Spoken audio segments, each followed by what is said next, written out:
Bonjour à tous! Alors, comme toutes les 3 semaines, on se retrouve pour la dernière étape de notre magnifique Rowena. Elle est enfin arrivée à son terme. Nous arrivons à la dernière étape qui est de faire ce magnifique papillon. Alors, moi j'ai des très mauvais souvenirs de ce papillon qui est quasiment qu'en fil métallique, avec des contours bien minutieux. Et je me rappelle que j'avais... Enfin, c'est ma bête noire de cette toile, exactement. C'est ce que je redoutais le plus de faire, c'est pour ça que je l'ai mis en dernier. Une fois qu'il est fait, il est vraiment super beau. Mais il faut s'accrocher, du coup c'est pour ça qu'il est en dernier. Je laisse le temps à tout le monde de finir, évidemment. Le salle restera ouvert sur notre petit groupe privé.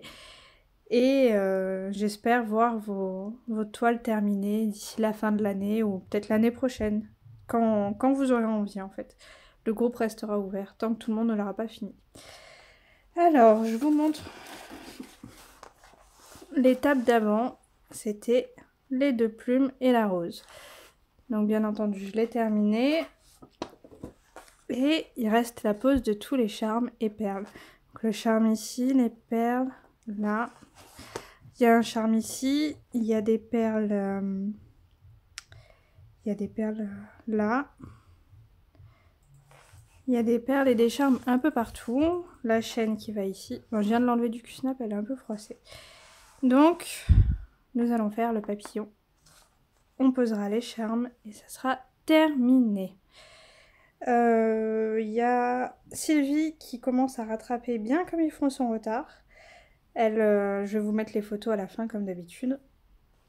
Et quelques autres avancées. Mais la plus proche, c'est quand même Sylvie du salle. Elle a presque terminé. Et elle essaye de se dépêcher pour finir avant la fin de l'étape. Je vous montre donc quelques petites photos d'avancées. Il n'y en a pas beaucoup, mais je suis quand même très contente que tout le monde ait participé. J'espère que les tutos vont vous aider, que ça soit pour cette toile ou pour une autre. Dans tous les cas, je les laisserai actifs sur ma chaîne, il n'y a pas de souci. Et je vais en profiter pour vous parler du salle de Sylvie qui commence le 13 avril. J'attends les fournitures, parce qu'il m'en restait, mais il ne me reste pas tout.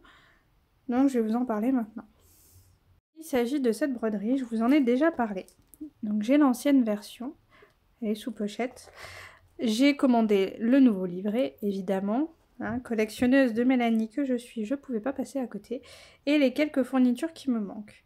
Donc début du 13 avril, je ne sais pas trop comment elle va s'organiser. À la base, elle voulait faire une étape tous les 6 mois, après elle a changé. Donc je ne sais pas encore comment ça va se passer. J'ai pris la toile violine avec les paillettes. Et j'ai encore les restants de perles. Alors il manque une boîte de perles. Et quelques fils métalliques que je n'avais pas assez. Donc voilà mes fournitures. Il me manque évidemment l'aimant aussi que je n'ai pas, qui n'était pas sorti à l'époque et qui n'existait pas.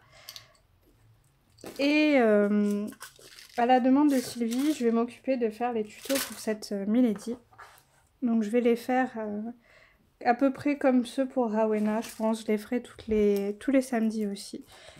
Alors pour celle-ci, les tutos, il va y avoir énormément de points de nœud. Sur toute cette partie-là, il y a des points de nœud. Ici, il y a des roses au point de poste qui sont vraiment magnifiques. Et je crois qu'il y a des points de bouclette par ici, si je me rappelle bien. Points spéciaux, rose au point de poste et dentelle au point de bouclette. Oui, c'est ça. Et évidemment, les points de nœud qu'il y a ici. Il y en aura 2 types. Et les 2 sont fil crémique. Voilà. Donc je vous ferai ça au fur et à mesure des étapes, en fonction des étapes que Sylvie nous donnera.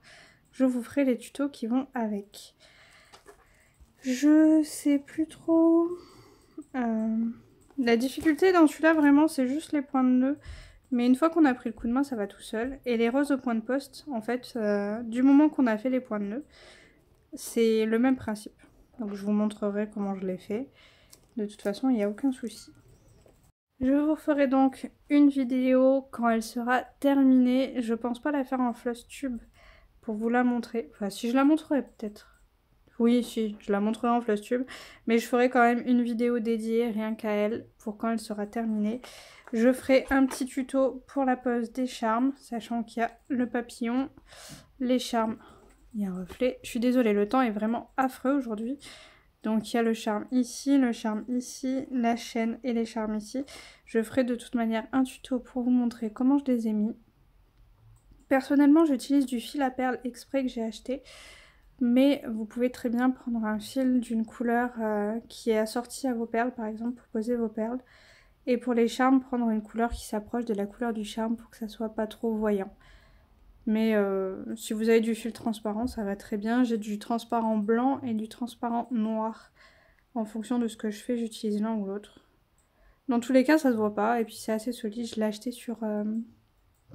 Je sais plus où je les ai achetés. Mais c'est de la marque My Hill, je crois, que j'avais pris. Qui font beaucoup de broderie avec des perles. Donc j'avais pris du fil exprès. Alors je vous dis donc à très bientôt. J'espère l'avoir fini pour le 13 avril, le lancement du sale de Sylvie. Et sinon, bah, ça sera un peu plus tard, on verra. Je vous dis à bientôt, bonne petite croix. Ciao ciao!